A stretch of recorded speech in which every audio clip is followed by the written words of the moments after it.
단순한 응시는 모욕감을 준다. 그렇다면 눈 맞추기는 어느 정도가 적당할까? 결론적으로 말하면 85%쯤이 적당하다. 즉 상대가 말하는 시간의 85%만 그 사람의 눈을 보는 것이다.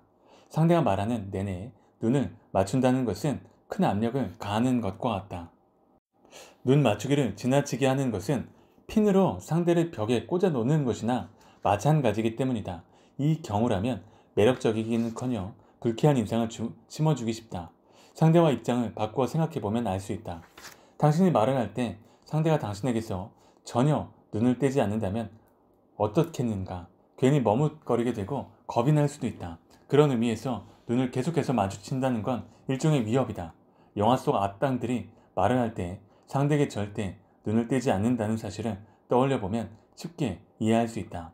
때문에 눈 맞추기가 못지않게 눈 옮기기 기술이 필요한 것이다. 눈 옮기기는 대화의 자연스러움을 높여주는 고급 기술이다. 나아가 그 사람과의 관계가 얼마나 깊은지를 표현하는 바로미터가 되기도 한다. 눈 옮기기란 상대의 말을 듣는 동안 눈길을 상대방의 한쪽 눈에서 다른 쪽 눈으로 옮기는 단순한 동작을 말한다.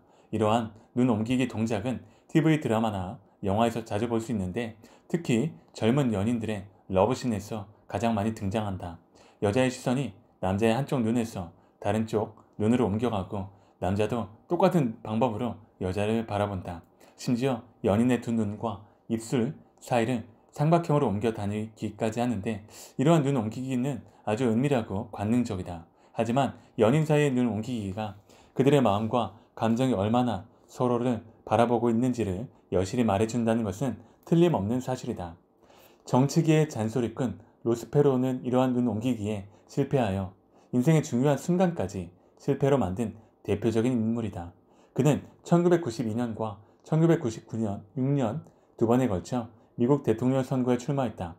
각각 부시와 클린턴과 격돌했는데 초반 지지율에서는 놀랍게도 이들 모두를 앞섰다. 하지만 선거 유세 기간이 길어질수록 그의 인기는 시들해졌다. 무엇 때문이었을까? 주된 요인은 이미지 관리를 잘못했다는 데 있다. TV 토론회에 등장한 그의 모습은 아나무인 같았다. 그런 이미지를 심어주게 된 결정적인 이유는 그가 남의 연설을 듣고 있을 때 눈을 움직이는 법이 거의 없었다는 사실이다. 그는 눈을 깜빡이지도 않았다. 그저 응시만 하고 있을 뿐이었다. 이러한 붙박이 시선 처리는 대중들로 하여금 그가 상대의 의견에 귀를 기울이고 있지 않다는 인상을 심어주었다. 오로지 자신이 말할 차례만을 기다리는 독불 장군처럼 느끼게 한 것이다. 결국 미국인들은 로스페로를 유능한 CEO로는 인정했지만 대중을 상대로 하는 정치인으로서는 낙제점을 주었다. 이러한 사례에서 보듯이 상대의 눈을 응시하고 있더라도 눈 옮기기를 제대로 하지 못하면 의도하지 않은 결과를 가져올 수 있다. 상대로 하여금 딴 생각을 하고 있다는 의심을 줄 수도 있다는 것이다. 당신을 바라보는 것 같긴 한데 속으로 딴 생각을 하는 듯한 사람을 만난 적이 있는가? 열심히 듣고는 있는 것 같은데 당신의 말에 귀를 기울이는 것 같지는 않은 사람 말이다. 그때 기분은 어땠는가? 허탈하고도 화도 났을 것이다. 하지만 정작 상대는 그 같은 기분을 알아차리지 못할 수도 있다. 일부러 그러한 표정을 지은 것이 아니기 때문이다. 그렇다면 그 공허한 표정은 어디서 비롯되는 것일까? 그의 답은 바로 눈 활동에서 찾을 수 있다. 두 눈이 한 곳에만 갇혀 있으면 단순한 응시로만 느껴진다. 단순한 응시는 시간이 지날수록 불편해지고 심지어는 모욕감마저 느끼게 한다. 활동이 없으면 열중도 없다라는 말이 있다. 당신이 제대로 경청하고 있다는 것을 말하는 사람에게 알리려면 계속해서 눈을 움직여야 한다. TV를 볼 때와 마찬가지로 눈 활동을 많이 해야 하는 것이다. 물론 상대의 이야기에 도무지 집중하지 못할 수도 있다. 전혀 흥미가 없고 아무런 도움도 되지 않는 이야기, 자리를 떠나자마자 깡그리 잊어버릴 것 같은 이야기도 분명 있기 때문이다. 하지만 이런 경우에도 최선을 다해야 한다. 상대는 지금 진심이며 심각하다는 것을 잊어서는 안 된다. 그러므로 비록 시시한 이야기를 할지라도 상대의 말을 들을 때는 최선을 다해 듣는 자세를 취해야 한다. 상대는 당신의 그런 자세와 성의를 오랫동안 기억할 것이다.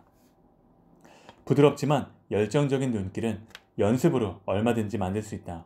얼마쯤 연습하고 나면 애써 노력하지 않아도 자연스레 그리 될 것이다. 몸에 밴 습관은 저절로 나오기 마련이니 말이다.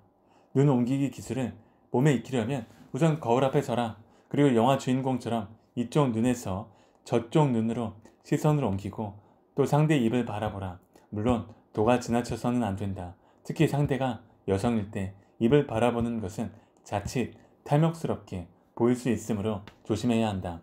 눈 옮기기를 얼마나 자주 해야 되는지를 알 수 없다면 남의 말을 진실로 잘 들어주는 사람을 모델로 삼아라.